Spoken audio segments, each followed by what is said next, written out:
Muy bien, buenos días a todos. Y yo quería agradecer a la EH y al doctor Esteban especialmente por invitarme a participar en estas jornadas. A mí me tocó un tema difícil porque, como todos saben, pues hay poquita evidencia sobre el tratamiento de la cirrosis descompensada, pero pues vamos a intentar presentar los datos que tenemos.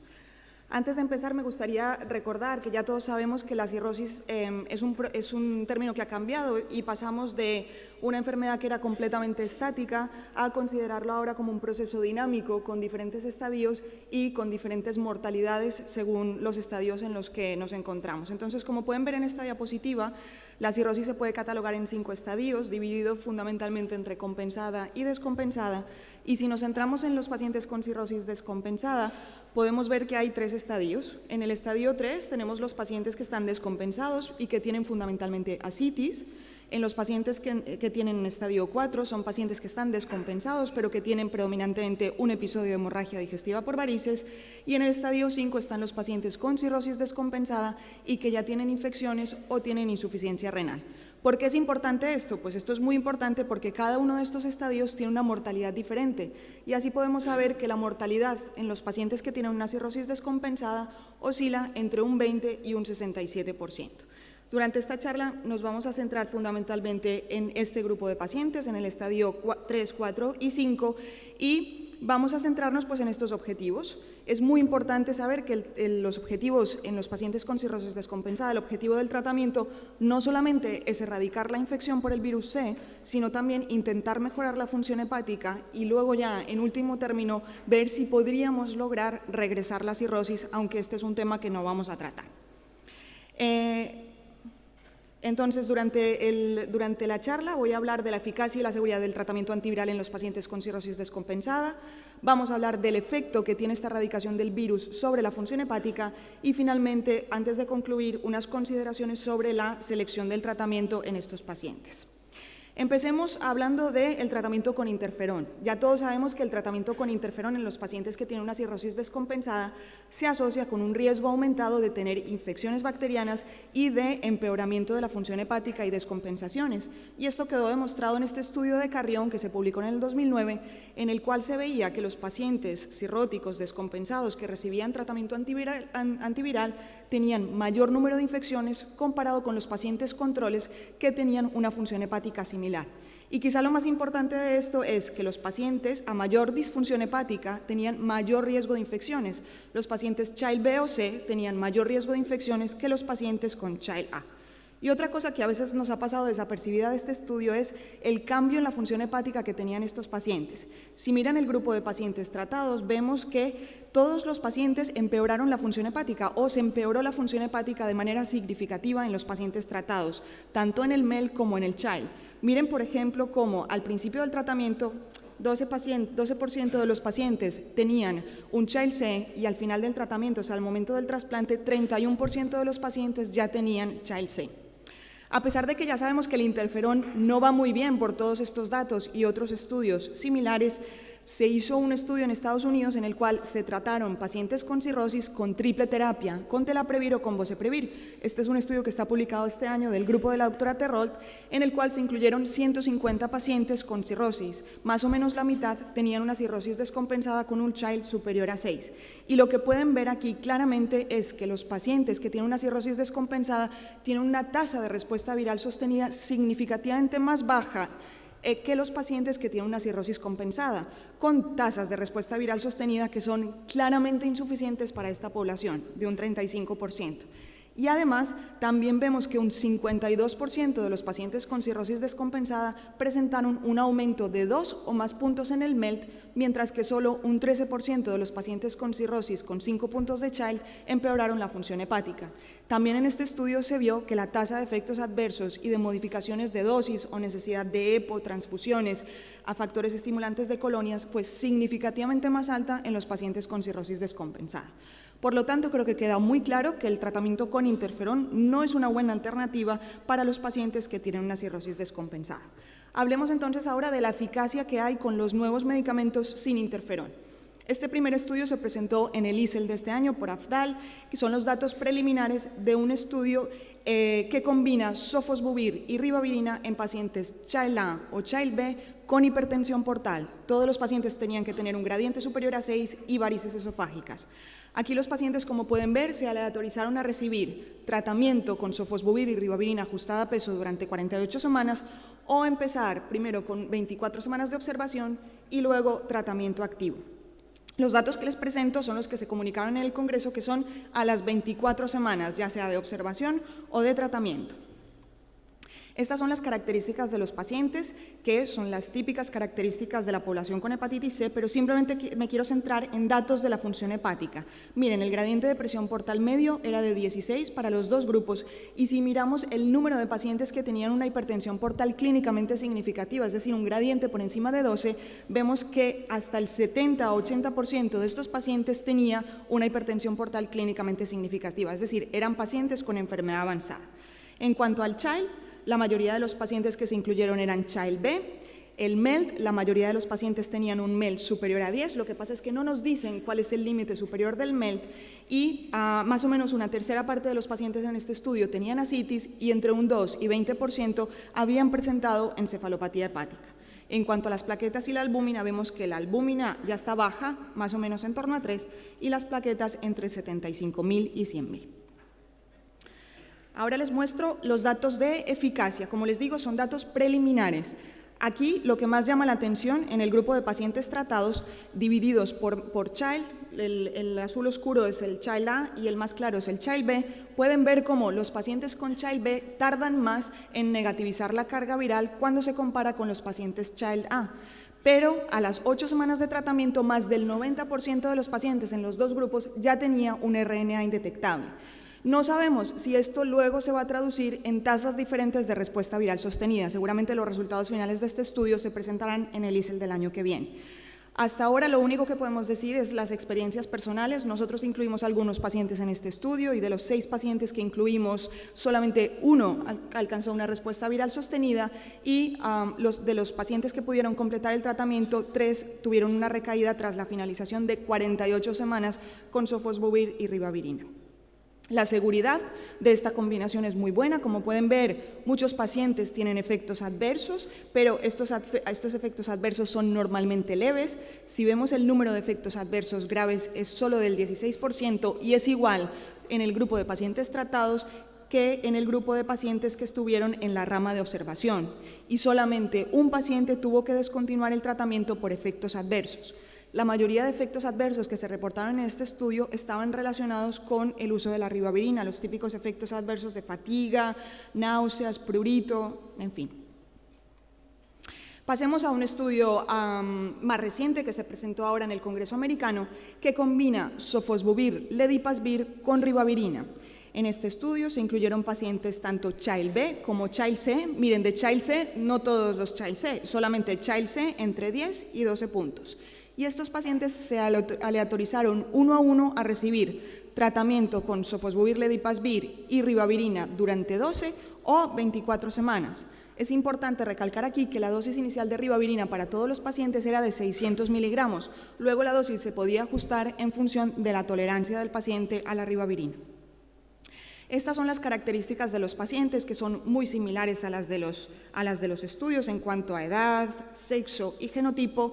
Aquí la mayoría, este es un estudio en Estados Unidos, la mayoría de los pacientes son genotipo 1A, pero miren el MELT. Si nos centramos en el MELT, miren que la mayoría de los pacientes que se incluyeron en este estudio, tanto Child B como Child C, tenían un MELT entre 10 y 20 puntos. Prácticamente no hay ninguna información en pacientes con un MELT superior a 20 y aquí en el grupo de pacientes Child B, pues algunos tenían un MELT más bajo, inferior a 10.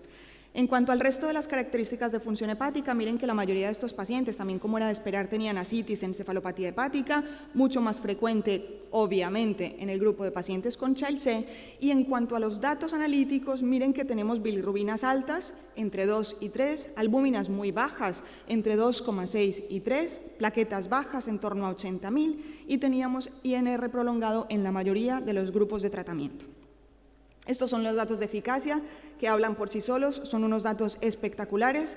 En el global de los pacientes, tanto 12 como 24 semanas obtiene tasas de respuesta viral sostenida de alrededor de un 90%, y si lo separamos entre los pacientes Child B o Child C, vemos que no hay ninguna diferencia, prácticamente se curan igual pacientes Child B que Child C. Obviamente el número de pacientes con Child C pues es un poquito menor en todos los grupos, como también era de esperar, porque es más difícil incluir estos pacientes. Los fallos de tratamiento los pueden ver aquí en la parte de abajo. En los pacientes Child B teníamos 3 relapsers y 2 pacientes que fallecieron, y en el grupo de pacientes Child C tenemos 2 pacientes que fueron relapsers y 2 pacientes que fallecieron. Un paciente se perdió del seguimiento. En cuanto a la seguridad, también bastante buena para ser un grupo de pacientes con una enfermedad hepática muy avanzada. Miren, pues la mayoría de los pacientes tuvo algún efecto adverso, eso obviamente era de esperar, pero si nos centramos en los efectos adversos graves, miren que variaron en función de la severidad de la disfunción hepática y también de la duración del tratamiento. Los pacientes Child C tuvieron más efectos adversos graves, y también los pacientes que se trataron durante 24 semanas, tanto en Child B como en Child C. Pero solamente 3 pacientes tuvieron que parar el tratamiento por efectos adversos. Y otra cosa que es muy relevante es que la mayoría de los efectos adversos no estaba relacionado con el tratamiento, sino que eran efectos adversos relacionados con su enfermedad de base. Los efectos adversos relacionados con el tratamiento, como pueden ver aquí, fueron anemia, encefalopatía y un hemoperitoneo. Esto era considerado por los investigadores como relacionado con el tratamiento.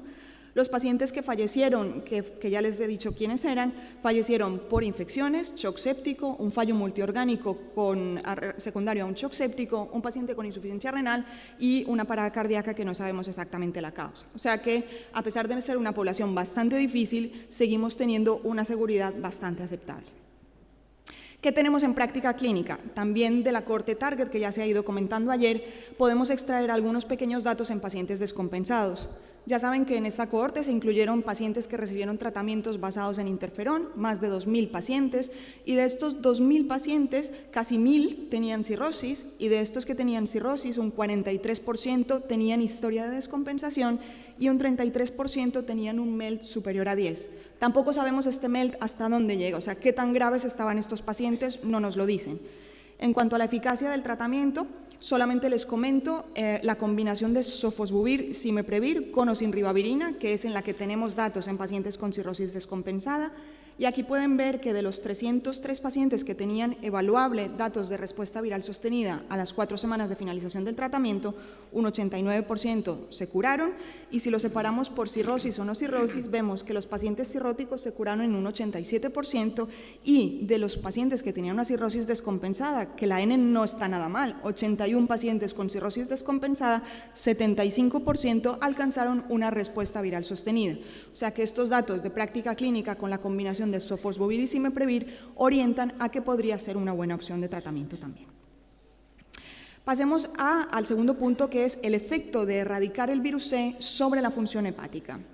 En esta primera diapositiva les muestro los datos del estudio de Dafdal, sofosbuvir y ribavirina, y aquí lo que llama la atención es que en los pacientes que son Child A, obviamente estos pacientes ya están bien, no tienen mucho que mejorar, prácticamente no mejoran cuando les das el tratamiento. Pero si miramos los pacientes Child B, vemos que hasta un 70% de los pacientes que reciben tratamiento activo presentan un descenso en el MELT que oscila entre 1 y 5 puntos. Y un 50% de los pacientes en el brazo de observación también mejoraron la función hepática. En cuanto a las descompensaciones de la enfermedad, que es una de las cosas que más nos interesa mejorar en estos pacientes con cirrosis descompensada, a pesar de que las N son muy pequeñitas, vemos que los pacientes que se trataron, de 6 pacientes que tenían ascitis al momento de iniciar el tratamiento, ninguno tenía ascitis a las 24 semanas de tratamiento, y en relación a la encefalopatía, de los 5 pacientes que tenían ascitis al iniciar el tratamiento, ninguno tenía ascitis a las 24 semanas del mismo. Faltan los resultados finales de este estudio. Y en cuanto a la combinación de sofosbuvir, ledipasvir y ribavirina, miren, aquí en esta diapositiva les muestro solo los pacientes Child B, que eran 59, dividido por 12 o 24 semanas. Y lo que podemos ver es que entre un 60 y 70% de los pacientes presentan una mejoría en el MELT, una mejoría que oscila entre 1 y 5 puntos. Y si analizamos los pacientes Child C, que eran un poquito menos, eran 49 pacientes, miren que la mejoría en el MEL es mucho más aparente. Entre un 65 y un 80% de los pacientes presentan un descenso en el MEL, un descenso que puede ser tan importante como hasta 8 puntos del MEL tras erradicar la infección por el virus C. Y finalmente, unas pequeñas consideraciones sobre la selección del tratamiento. Básicamente es recordar que la farmacocinética de los agentes con acción antiviral directa se ve afectada por la insuficiencia hepática y por la insuficiencia renal. Es importante recordar que muchos de los pacientes con cirrosis descompensada tienen cierto grado de insuficiencia renal que nos hará decidir qué tratamiento debemos utilizar. No voy a hablar de eso porque hay una presentación después, pero sí me quiero centrar en la disfunción hepática. Si miramos fármaco a fármaco, según el grado de severidad de la cirrosis, Child A, B o C, podemos ver, por ejemplo, que el sofosbuvir se puede administrar en todos los tipos de disfunción hepática, el cimeprevir en los pacientes que tienen un Child B o un Child C aumenta el área bajo la curva y aumenta mucho más en los pacientes que son Child C, y según la ficha técnica del fármaco no se puede utilizar hasta que no haya más datos en pacientes con Child C. Supongo que los que hemos tratado pacientes, alguno habremos tratado con cirrosis Child C sin ningún problema, pero de momento la recomendación es no utilizarlo. En cuanto al fármaco de AVI, no tenemos datos todavía en pacientes con cirrosis descompensada, pero también el área bajo la curva aumenta de manera importante en pacientes con Child C y por lo tanto no se recomienda su uso. Y el resto de fármacos que están en gris, ledipasvir, onvitasvir, daclatasvir y dasabuvir, no tienen ningún problema y se pueden administrar en todos los pacientes independientemente del grado de disfunción hepática. Estas son mis conclusiones antes de hacer unas recomendaciones. Los tratamientos basados con interferón están contraindicados en los pacientes con cirrosis descompensada. El tratamiento con sofosbuvir y ribavirina no parece ser una muy buena opción porque hay una menor eficacia. Extrapolando un poco los datos de nuestra práctica clínica y de los estudios que ya se han hecho en pacientes, por ejemplo, con genotipo 1, sin embargo, tenemos que esperar los resultados finales del estudio que les he comentado. La adición de un segundo agente con acción antiviral directa, por ejemplo, ledipasvir, cimeprevir, daclatasvir, mejora la eficacia del tratamiento, pero todavía tenemos muy pocos datos en pacientes Child C. Los tratamientos libres de interferón, como les he mostrado, son seguros en los pacientes que tienen una cirrosis descompensada. La duración óptima del tratamiento, si es 12, 24 semanas, 48, todavía está por establecer, igual que la necesidad de utilizar o no ribavirina. Muy importante, no hay datos de eficacia ni de seguridad en pacientes con un Child superior a 12 o un MEL superior a 20. Y la elección del tratamiento se debe realizar en función del grado de disfunción hepática, Child A, B o C, y la función renal del paciente. Y esta es mi última diapositiva, que son las recomendaciones que yo extraigo de la evidencia que tenemos hasta ahora. Los pacientes con cirrosis descompensada son candidatos a recibir tratamiento antiviral, haciendo la salvedad en la cual tenemos datos, que son pacientes con Child entre 6 y 12 puntos o MELT inferior a 20. El nivel de evidencia de momento es un B1 porque la recomendación es muy fuerte, pero la evidencia todavía no es muy sólida. Y en cuanto a las opciones de tratamiento, yo creo que sofosbuvir y ribavirina no es una buena alternativa, sin embargo, todavía no hay estudios y de momento el nivel de evidencia es un C1. Sofosbuvir, ledipasvir con ribavirina es una excelente alternativa con un nivel de evidencia B1, pongo B porque todavía faltan más datos, falta la parte B de este estudio que les he mencionado y todavía no sabemos si 12 o 24 semanas, si ribavirina o no. Sofosbuvir y cimeprevir parece muy buena opción según los datos del Target, pero todavía no tenemos datos en pacientes Child C, el nivel de evidencia de momento es un B2. Sofosbuvir, daclatasvir, que todos estamos utilizando con los usos compasivos, de momento no hay datos, seguramente presentaremos los datos de la experiencia española en el próximo congreso de la AEH y además estamos esperando los resultados del ALI-1 que combina sofosbuvir, daclatasvir en pacientes con cirrosis descompensada. Y finalmente tampoco hay datos con la combinación de AVI en estos pacientes con cirrosis descompensada, pero se están reclutando ahora pacientes para el Turquoise en pacientes Child B, que también estamos esperando los resultados. Muchas gracias a todos por su atención.